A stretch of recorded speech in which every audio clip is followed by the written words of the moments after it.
you're only using one part of the brain, the static labyrinths.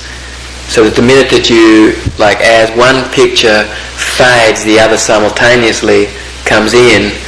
This is a stronger way to join these two things together in your brain.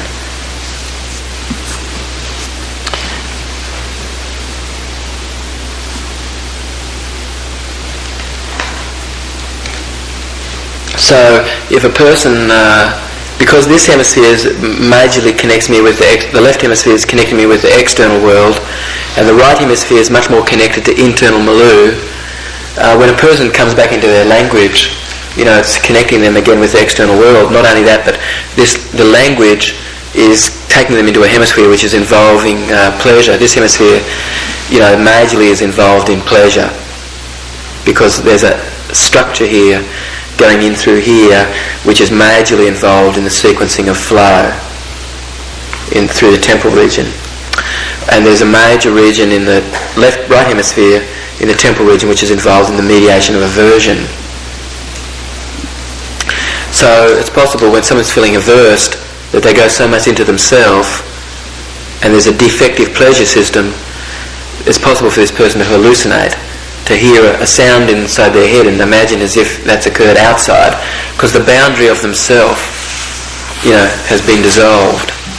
Because it's this hemisphere which connects us with the external world and enables us to feel that boundary of where we finish and where our body is. So if somebody that goes into their right hemisphere, feels inhibited, it's possible for them to lose touch with the external world. So when you're up there on the elements, it'll be a good idea for you to feel that you're balanced and connected to things. And the way to stabilise, deranged behaviour sometimes is to read or to talk about something, or go more into the external world again. That way, harnessing the left hemisphere. So an internal focus competes for external focus. You understanding that? So, one day, this woman, she was unable to see something in front of her. And the reason why she was unable to see something in front of her was because she had this picture inside that totally was taking up the space for what it would be that she would be seeing in front of her. So internal competes for endogenous activity, competes for exogenous activity, because they share neurology at some levels of the brain. The vestibular system takes us into, taking us introspection or taking us into our expressive self, external. And it can happen right there in the brainstem. The vestibular system is the first sense to form. Something, it would be a good idea to read through the vestibular paper. Maybe you need to read it 3-4 times.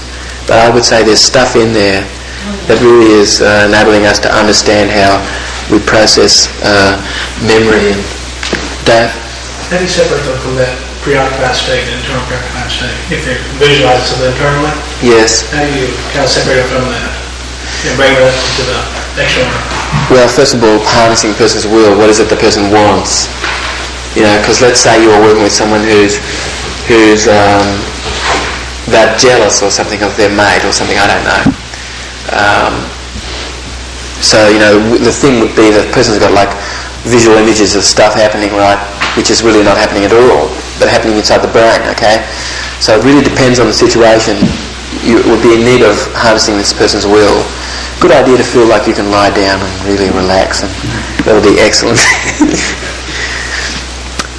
So really, first of all, harnessing the person's will. What is it that you want? And kind of really working with the person's will to move them toward something which is noticing something on the outside. So, for instance, Zephyr, last time round, it was the time before, she'd kind of been going through this little bit of a phase where she was kind of down and out a little bit. I guess Dad had gone away for a little while or something like that, and she kind of was feeling a little, and plus she just got into school, and she was going through this phase of whether she was liked or not, and that, Anyway, so we were in the hot tub out here, the back here, and anyway, so she says to Michaela, "Oh, you don't like me," like this, and Michaela's going, "Oh, yes I do, like this, and Zephyr was going, no, you don't, because you, and then she says something or other, right? And I noticed that Zephyr's really inside herself incredibly, and she's not noticed at all that Michaela's going, oh, no, I really like you, you know, and Zephyr's totally ignoring. She's not even heard, not even seen what it was that Michaela's done, right? And so then I said, Zephyr, I said, look at what Michaela has said to you. What has Michaela said to you? Zephyr is noticing then Michaela, and I said, good idea, really, to notice what it is that Michaela is saying to you, because what I'm hearing that she's saying is that she really likes you as a friend, and what you've been doing is there's been something that's been going on inside. It's a good idea to notice those things that's happening on the outside, you know, and really impress that, upon her. Pretty much after that, there were some other things I said to her, but pretty much after that she really came out of herself, and she started to be back into her old self again, actually. So the endogenous opiates are the ones that are released more when we are externally focused? Endogenous, not necessarily. No, not necessarily. Endogenous opiates are those opiates naturally that we have occurring inside us, which are our pleasure transmitters. Quite possibly, it's possible to be in introspection and have the pleasure. I think that's what I'm clarifying today. Yes. This whole... It's possible to be in introspection and have pleasure. Yes, right. Yes. Yes. Yeah. So, for instance, we did a bit of a shaman state of consciousness the other night with a few people. There were moments where you were in introspection, really in introspection actually, feeling inside and feeling excellent and feeling your heart energy. And so then endogenous opiates really would have been pumping quite incredibly during that period of time. Yeah. So sometimes you can get an idea of how, when somebody would lay something out, that's involving more of a right hemisphere function, right? That the right hemisphere is involved more in the horizontal, whereas the left hemisphere is more involved in the vertical, standing up, right? And so somebody who leaves things in stacks, you know, this person's kind of really in a left brain mode. Somebody who kind of lays things out like this person's much more in a right hemisphere mode.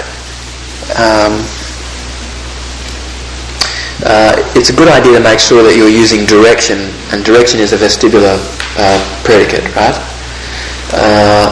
It's a good idea to be making sure that the person's moving toward, using direction this way, they're moving toward those things that they like, bring into themselves, and they're bringing in close those things that they love. Okay, and they're using direction this way. Now, when the direction's flipped, this is usually when phobias, this is what creates phobias. When someone's bringing something in close to them that's horrific. When they're moving towards stuff that's, foul. So it's a good idea to be making sure that you're using direction to move away from things you love to move away from, and be moving toward those things you're really wanting to bring to you, and bring that in close to self, and using direction this way.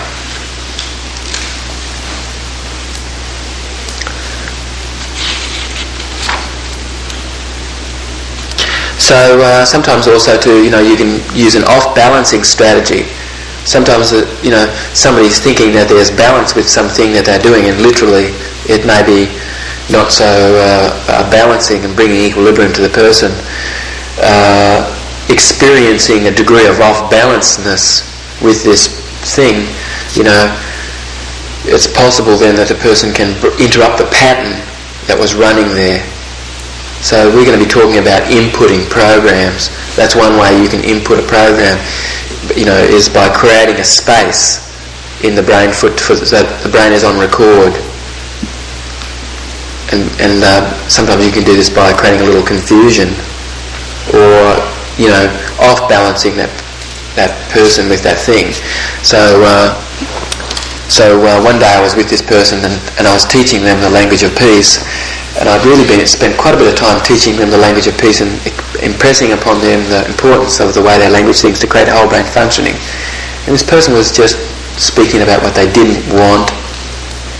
And so finally, I really had quite an intense amount of this stuff.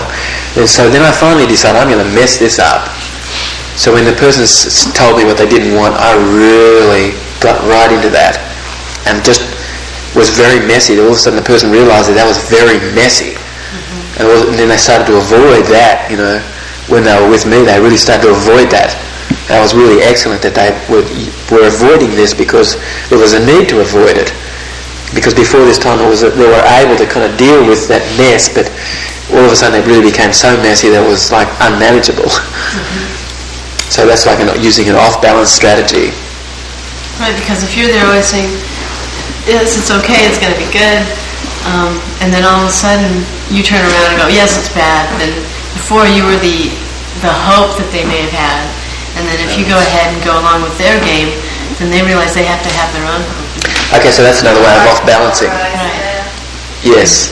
In other words, to give the person what it is that they're looking for that's not quite been framed in a way that would be resourceful. And then to go along with the person, all of a sudden the person's realising, this is what I'm going to be doing, and that can be a strategy, of off-balancing the person with the thing they were going to do. Mostly we move toward balance. We always do this.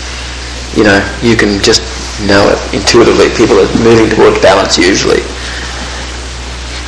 I think to add some content to what you were saying was somebody who complains about being fat, and you're saying, oh, you're not so fat. And finally you hear this enough that you go, I agree you are fat. In fact, I don't think you know exactly how fat you are. If you would really take off all your clothes and look in the mirror, I think you get a clearer picture about what you're talking about. And that has produced some pretty powerful results. Because people go, oh, geez, I really am fat. Yes. Rather than just complaining about what everybody complains about. Yes. Whatever. Then they used to go, well, I'm not that fat. Right. I think you are. I think You can tell me how fat you are. So that's interesting. That's a way of making it messier. Yes. Sometimes a person will have a congruent response saying stuff themselves, right?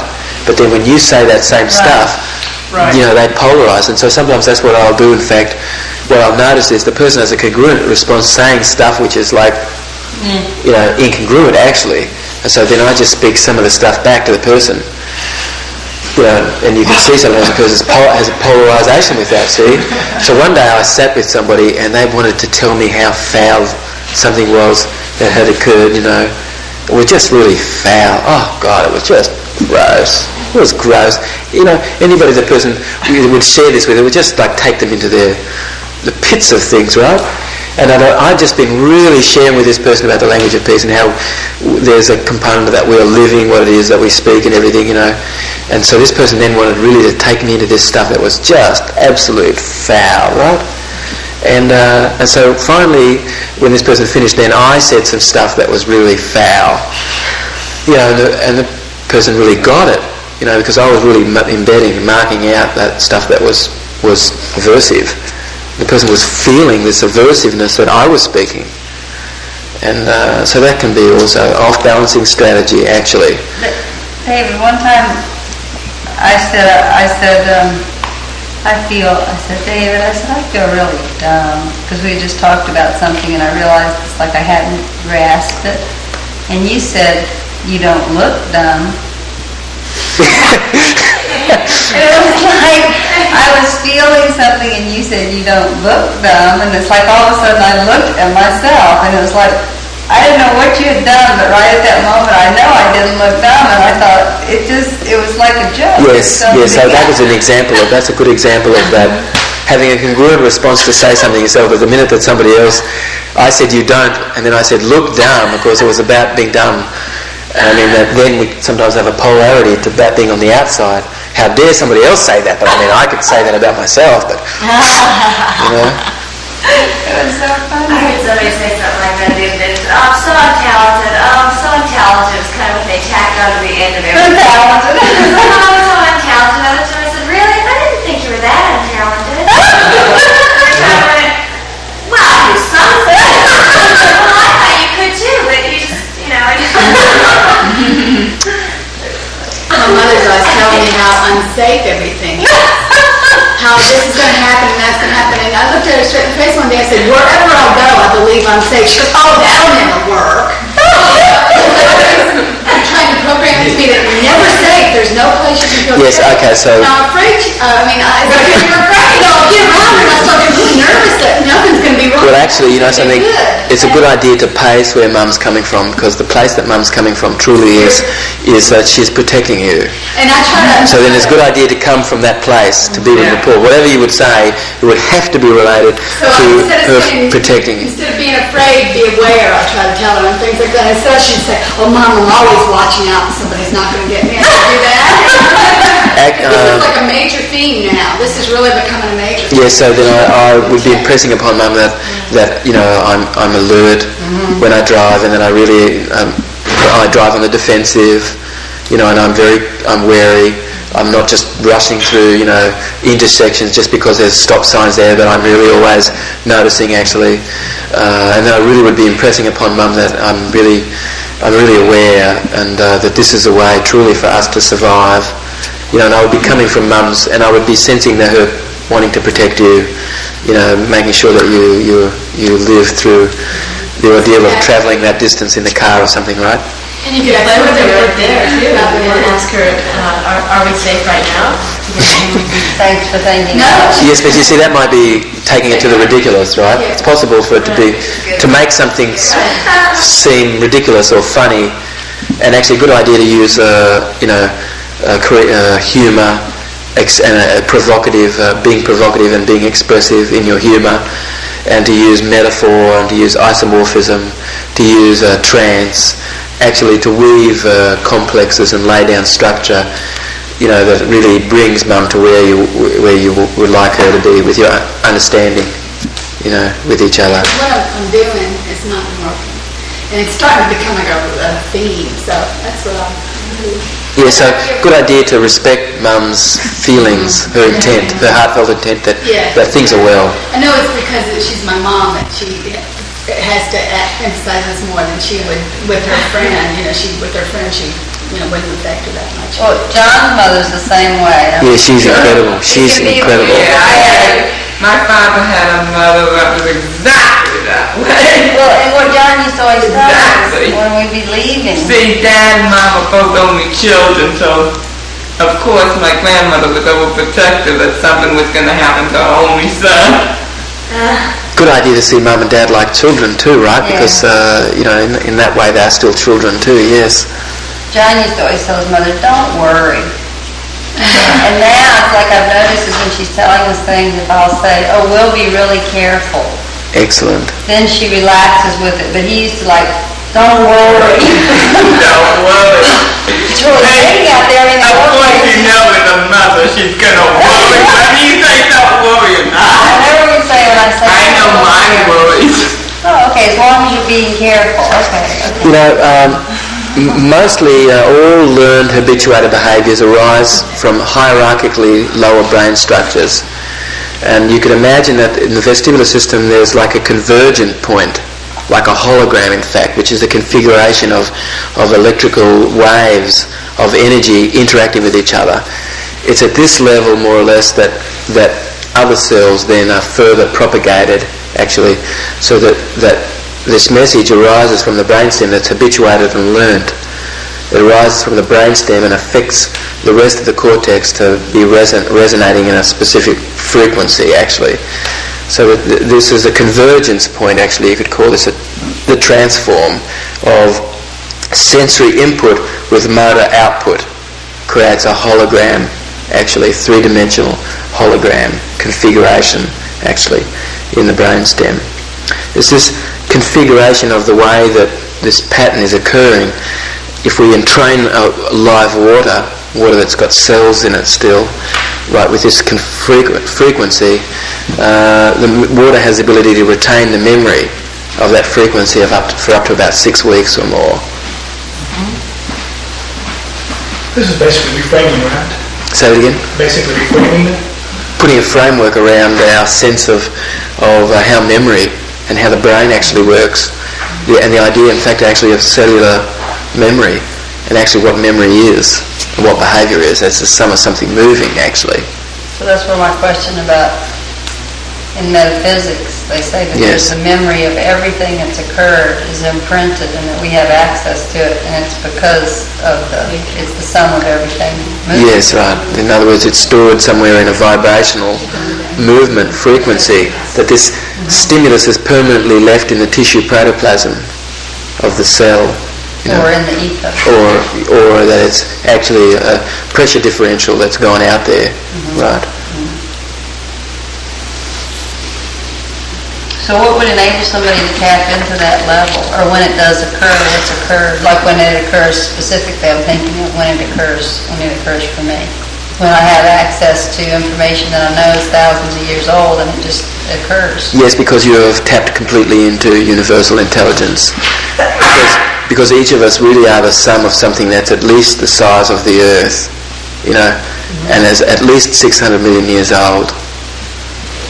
It's a good idea for us to realise this, actually.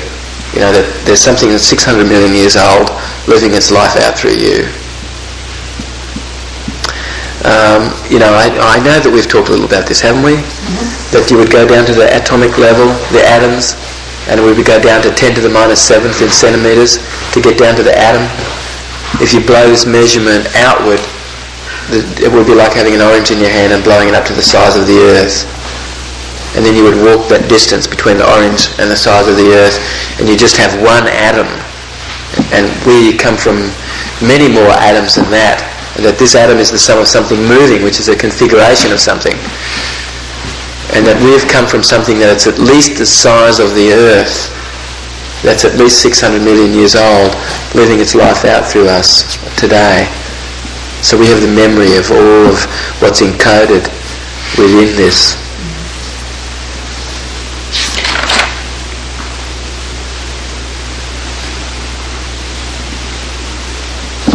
So most states occur because a person is unable to access a sense that they ordinarily would be accessing, okay? The vestibular system has been overloaded, and so then it knocks out one sense, okay? So always making sure that the person is using a full range of their senses and that you have the ability to be doing that as well. And one thing here, and then we'll kind of finish up, actually, do you need 20 minutes? Okay, good, okay. So we'll use that 20 minutes and then we'll have lunch. The one thing here I think that's very important that I'm interested in mostly, when somebody comes to me, I am most interested in shaping the things that I physically see, shaping the things I physically hear, shaping the things this person's physically feeling, shaping those things that I can perceive through my senses. And so literally shaping the tonus, the amount of tonus that's flowing through the body as a result of the shape of the body, as a result of how the person's processing information in their head. And that's what I'm totally doing. I'm totally taking care of those things that we physically can see and feel and shape. And they are the things that are most interesting to me. And that's, I think, what's different a little about what we're doing here sometimes than what's happening somewhere else. That there truly is a focus on what we can sense here, and value for that mostly, like truly.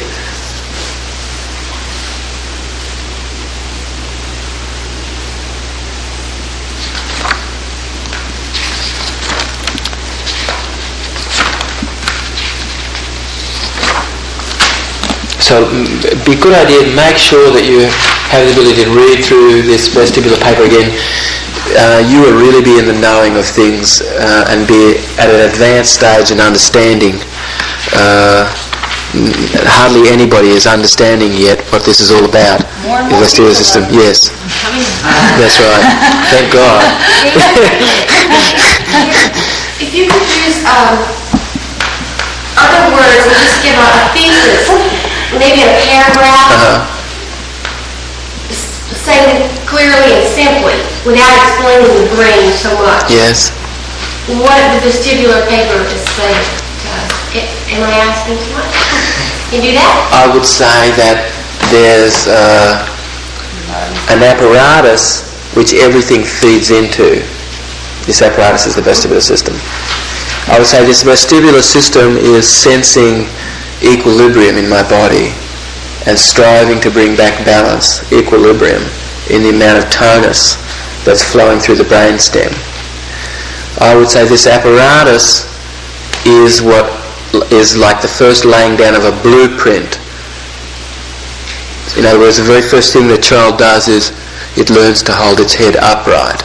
And the minute that it learns to hold its head upright, then things start to be laid down like a blueprint as a result of the vestibular system sensing the Earth's gravitational field, and then everything that happens to me, right, through my senses start to become laid down on that blueprint. And it all first happens as a result of me learning to control, my head and keeping my head upright.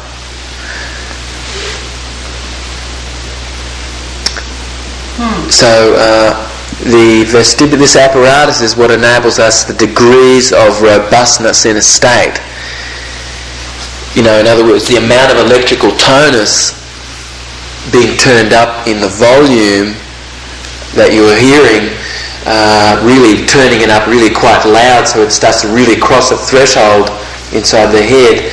Turning the volume. Turn is a vestibular predicate, to turn. So that's a main drive word fitted into the behaviour. So that's mostly what I'm doing. So I worked with someone over the phone the other night, and majorly I was fitting in vestibular words into this person's head. These words are what are driving the main unit of the brain to go forward, to bring to you what it is that you want, to move away from that stuff in the past. That you are starting to feel a sense of equilibrium coming back into coming back. What enables me to know where back is and what front is, that's vestibular. These words are main drive words. It's like having a transmission and putting the engine into third gear. Putting the engine into third gear would be like using a word, a vestibular predicate. To move out, to bring in, to move through, to go beyond, to go in to the future. All of these words are major words driving the brain, the units of the brain. So when I turn the volume up is the vestibular, and this is what's enabling the tonus of the brain to turn the brightness up visually.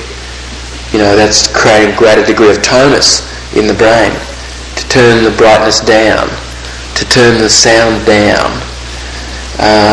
So down and up are vestibular predicates.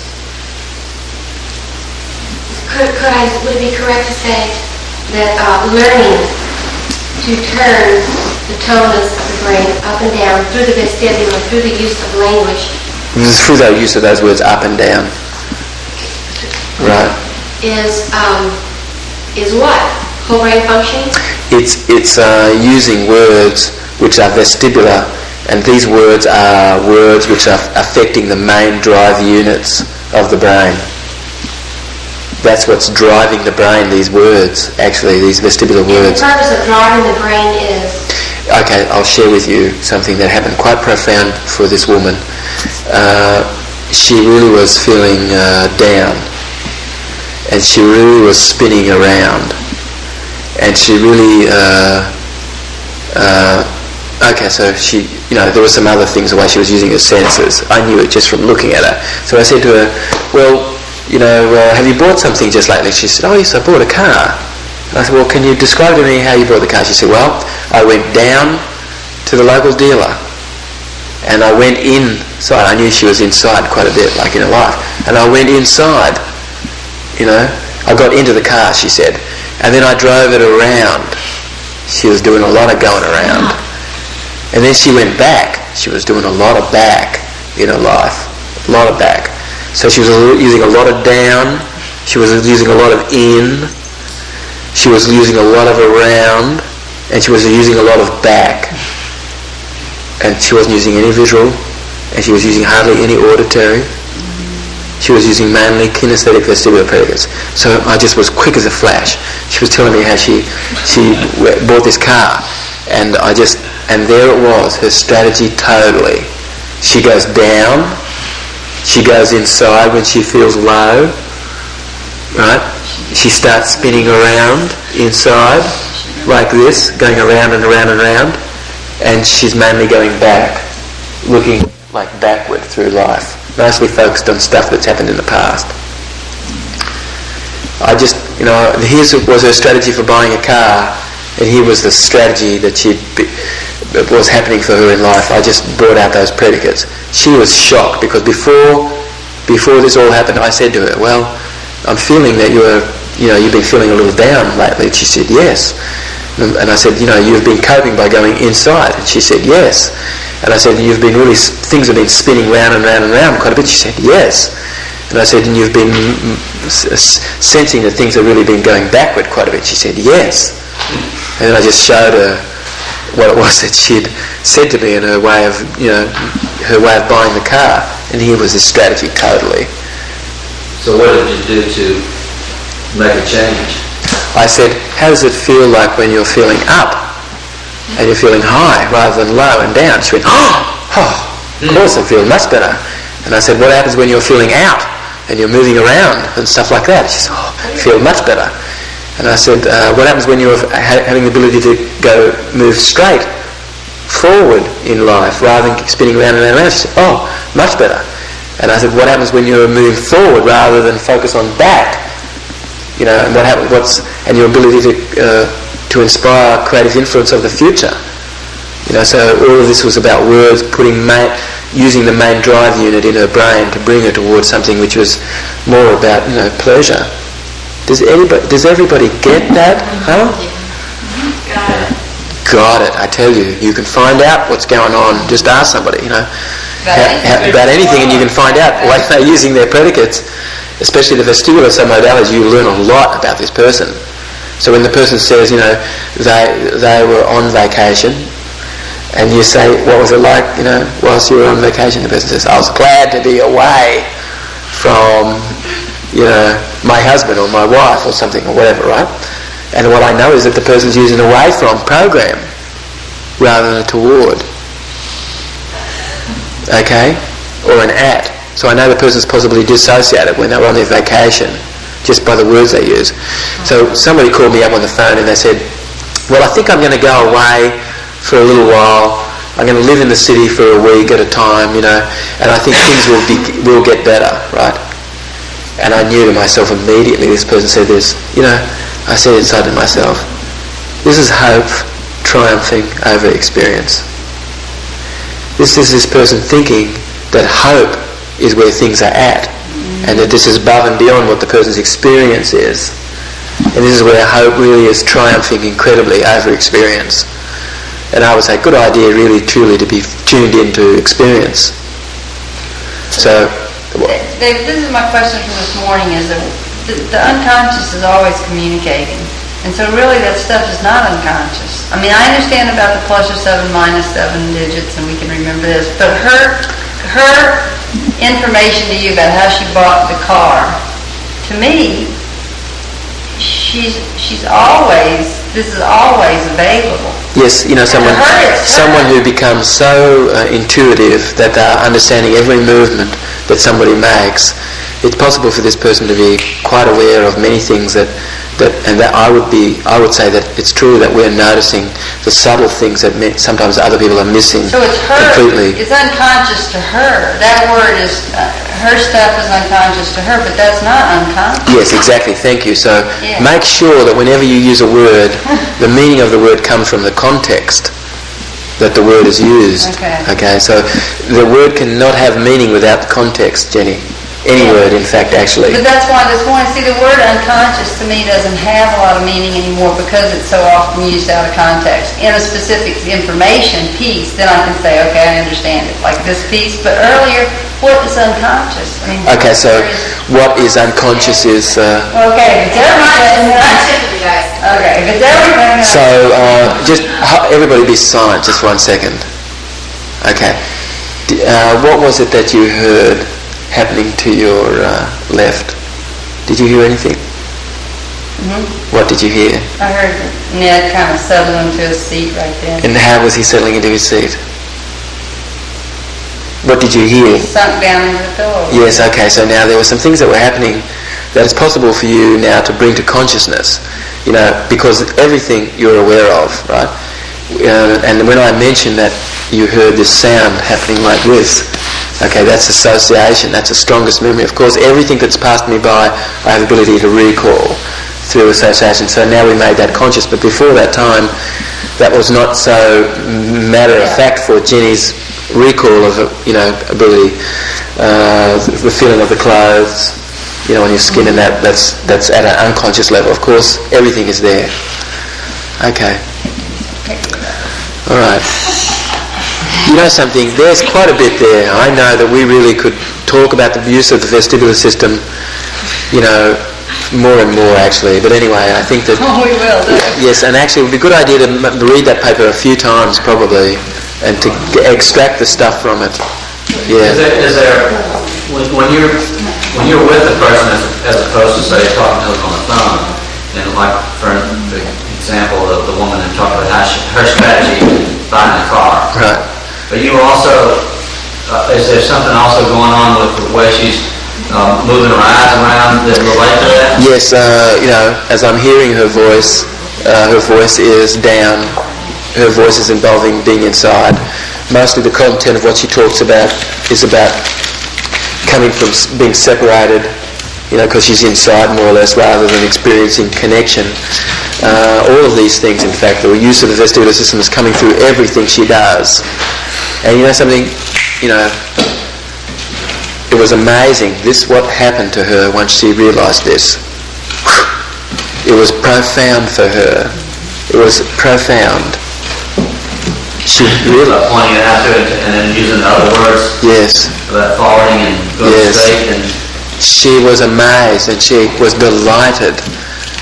She just was beaming incredibly, smiling with what she had found out. Right. Or did you use any information with her from the way she was doing her eyes around, whether she was, accessing visual memory? I knew she was in a stuck state. I'd been with her for a few days before she came, right? And I knew she was in a stuck state. Mostly when she would be moving around the room, her eyes were relatively fixed. She had a cheerless kind of a happiness where she often was joking about stuff that was actually aversive, And so it was real evident to me the way she was using a vestibular system, and it was quite incredible that it was just exact like that. It came out, and I just was able to point that out to her. I think that one thing here before we break now for lunch, good idea whenever you're teaching something, the best way for this person to learn this thing that's new is to elicit some memory that the person has had, elicit some experience that's relevant to the learning. This is the strongest way learning occurs. So always then I'm focusing on what is it that the person has experienced that I can bring to bear that enables understanding. Because always it's possible to elicit this in the person. Whenever somebody's understanding something, it always is jiving with something the person's already understanding inside. So it might as well elicit that in the process of being a teacher. Like the groove's already there. Yes, right. I always imagine that the groove is there. I'm expecting the groove to be there. That this groove is excellent. That what this person's doing, no matter how pathological, whatever, that this person's doing that excellently. And coming from the premise that the person is working excellently, and that there's a need for programs to be fitted in that are about excellence, moving the person toward getting what they want, actually. That's the main difference between what we're doing and what others are doing out there somewhat, that we're coming from the premise that everybody has what they are needing through this life with them, and that we're in need of harnessing this. All right, Ken? About that, what you just said, is that the same as person's belief systems, working within the person's belief system?